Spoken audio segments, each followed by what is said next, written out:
asalaamaaleykum yéen ñi safoo seen site Bawol Média Production TV tey ñu indis leen seen émission bu bees tax ngeen di reebu tas muy émission ban di émission Matar Show di dox ci actualité ak lépp lu xew rek ci jamono ji rek foofu lay dox.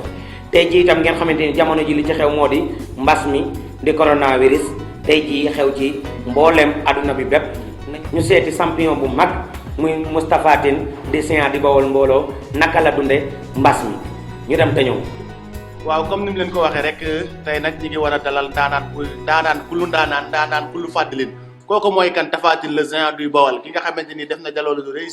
si wàllum làmb kooku nag bu ne fu mu dëkk mun na reefan kon yaakaar naa ne kooku bawal xam nan mooy kan borom tàq si répp kon Tapha Tine la ñuy dalal ñu xool nag Tapha Tine tey lan lu ñu indil ak couvre-feu bi nan la ko dundee kon Tapha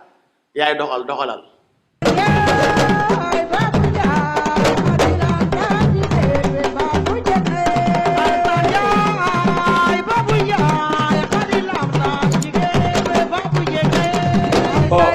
ñooyu ñëpp daal lu lam gépp waaye di am mbégte ak kontaante bu baax a baax tey nag dinañ fi ñëw pour li nga xamante moom la ñu ko dunde daal waaye ñuy sensibiliser askan wi wépp daal ci ànd ak ñun ci mbas mi naka la ñu koy xeexe daal waaye comme li ndaw yi docteur yi wax rek nañuy raxasu bu set rek balaa ñoo genn ak bu ñu duggee itam nañu raxasu bu set waaye itam nañuy fu ñuy toll itam nañu tax suñuy masque daal waaw xam nga itam jamono ji ak corona bi ak mbas mi ak couvre-feu bi te na nun champion yëpp daal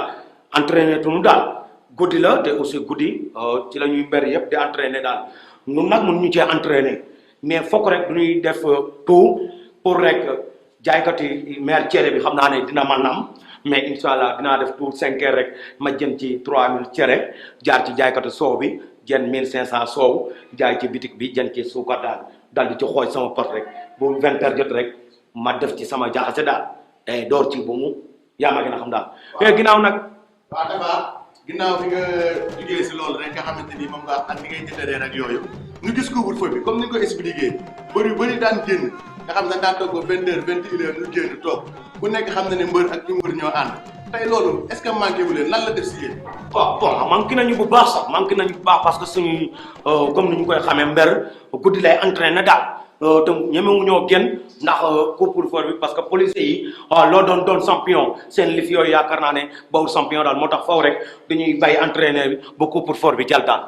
waaw ginnaaw loolu rek bu couvre-feu bi jàllee kon corona bi daal mën nañ ne secteur yëpp la laal waaye rawatina waa ak lu làmb tey loolu lan ngay ñaax sa mbokki mbër yi nga xamante ni daal ñu ngi toog ñu yokk entraînement yi wala dañ koy wàññi ndax yaakaar naa ni lii du luy wëy kon lan nga leen di ñaax rek pour ñu fonkaat entraînement yi bu baax de préparer saison bi. waaw bon comme ni ngeen koy waxee rek fépp la daal fépp la laal wax dëgg naa yàlla fépp la laal moo tax xanaa may ñaax sama mbokki mbër yi rek nañu sax rek ci li docteur wax rek ak réew mi li mu wax rek nañu toog daal bu passé quelque nekk dem ci say activité demaat ci say entraînement daal. waaw kon nag Tapha am naa fi bëri na rek mooy yéen mbër bu nekk xam na da ngeen di wax ñuy ree kon lan ngay bëgg la say supporters tey ban maye ngeen indil daal. bon xam naa kon ma may leen di nga xamante ni moo di gaynde gi rek ak paa bi du ko tere dox ak joroor mu daal di dem daal dem ci àll bi gaynde gi ne ko tëral paa bi daw rek gaynde gi daal di jàpp pooj bi daal ndeke paa bi toog na fukki fanweeri weer ak juróom-ñeent yu mu laal ndox daal gaynde gi fi mu jàpp rek daal di xel mi teey mu ne non fan la Dakar am daal di dugg ci marché bi ne maire yëpp daw mu ne bu kenn daw Dakar lay jën parce que sama xel mooy teey daal bon comme ginnaaw entraînement amul xaar na rek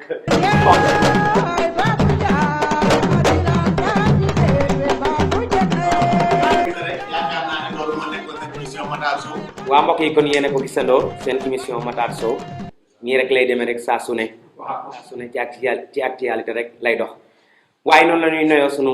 mbokki diaspora yi di ñaan suñu borom bi musal leen ci mbas mi waaye di sant waa Touba Refane gépp fi nga xamante ni moo di base bi BPM TV waaye noonu la ñuy noyoo itam suñu cameraman yu xereñ yi El Hadj Faye ak El Hadj Ñing waaye itam ki yor son bi du 4C ñu ngi koy béggee noonu la ñuy siyaaree suñu technicien ba xereñ bi Jom Alton Ndagal ma ñu ngi koy nuyu waaye di nuyu site yu baax yi di Xidma TV ñu ngi leen di jaajëfal waaye itam ak Doudou 4C noonu rek lay demee waaye mbokk yi itam ñu ngi jaajëfoo di suñu mbokki jaaykat yi képp koo xamante ni rek bëgg nga sa marchandise jaar rek boo jokkoo ak li nga xamante ni moo di émission Matar Sow ak numéro yooyu di affiché ci ginnaaw say marchandise bu soobee yàlla rek dinañu ko jox clients yi nga xamante ni ñoom ñoo ko soxla waaye noonu la ñuy sant itam suñu maire bu baax bi di maire Ami Dione ci ndox mu set mi ñuy jox ci émission bi di jaajëfal itam sunu aaw bu ñaawul bi ci palaat bu baax bi mbokk yi fii ma gënee nag waaw sama benn xarit moo ma ko may di aar faramareer ñu ngi koy bëggee bu baax a baax noonu la ñu demee ci émission Matar Sow